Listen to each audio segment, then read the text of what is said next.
Share market में किसी भी कंपनी को चेक करने के लिए हमें उस कंपनी का फंडामेंटल एनालिसिस करना होता है, और फंडामेंटल एनालिसिस करके ही हमें ये पता चलता है कि एक्चुअल में वो कंपनी क्या वैल्यू रखती है और हमें उस कंपनी में इन्वेस्ट करना चाहिए या नहीं करना चाहिए। तो फंडामेंटल एनालिसिस को सीखने से पहले हमें कुछ बेसिक टर्म्स के बारे में जानना जरूरी है।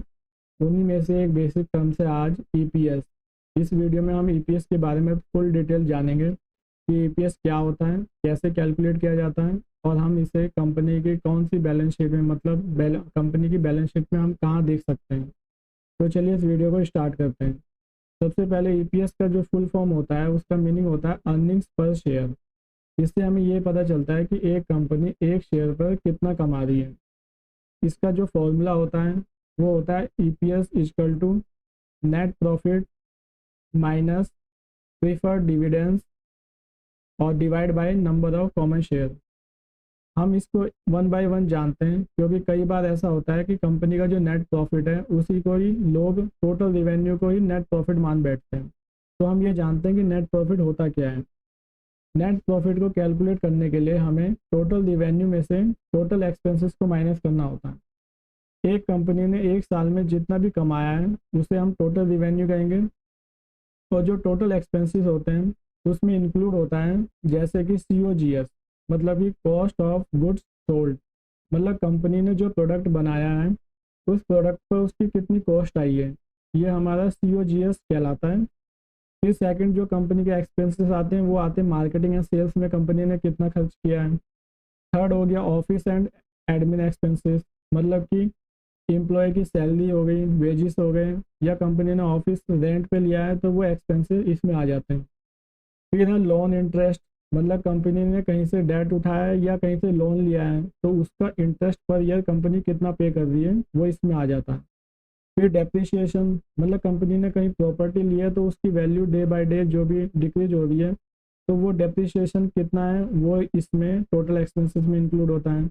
और गवर्नमेंट टैक्सेस, मतलब गवर्नमेंट कितना उस पर टैक्स लगा रही है, उसकी इनकम पे कितना टैक्स लग रहा है, वो सभी ये टोटल एक्सपेंसेस में इंक्लूड होता है। तो नेट प्रॉफिट हम इसी तरीके से निकालते हैं, total revenue minus total expenses. Actual में जो कंपनी होती है वो कितना एक्चुअली में कमा रही है वो हमें नेट प्रॉफिट से ही पता चलता है।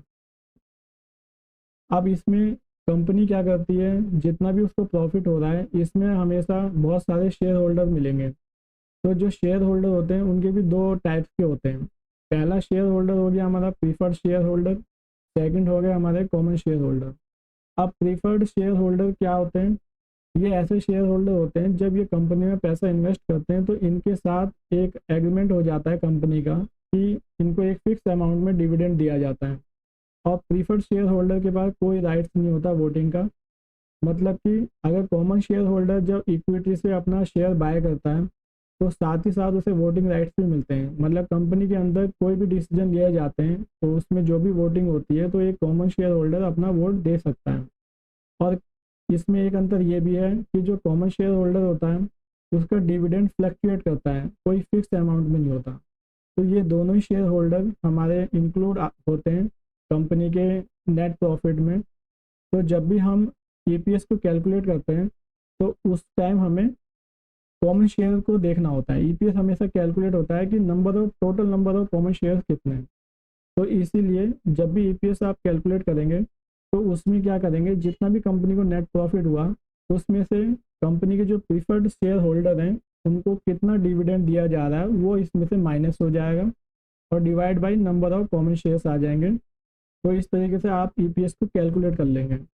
अब हम ये देखते हैं कि हमें ईपीएस की ज़रूरत ही क्या है। देखो ईपीएस की हमें नीड पड़ती है पीई रेशो कैलकुलेट करने में। पी रेशो से हमें ये पता चलता है कि कंपनी अंडर वैल्यू है या ओवर वैल्यू है। तो फर्स्ट जो हमें नीड होती है ईपीएस की, पीई रेशो कैलकुलेट करने के लिए होती है। सेकंड, ईपीएस से हमें ये भी पता चलता है कि कंपनी कितनी प्रॉफिटेबल है। अगर ईपीएस रेशो ज़्यादा है तो हमें ये पता चलता है कि कंपनी काफ़ी प्रॉफिटेबल है।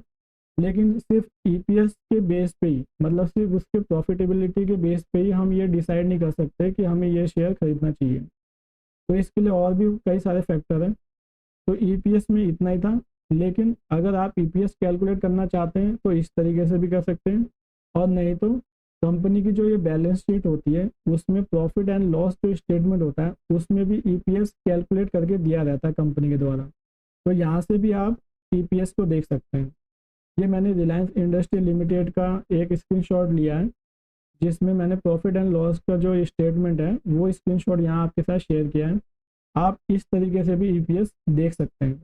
और ये जो अमाउंट है ये यहाँ पर करोड़ में होता है। तो इस वीडियो में आज इतना ही था। ये वीडियो आपको कैसी लगी मुझे कमेंट्स में आप ज़रूर बताना। ओके, धन्यवाद।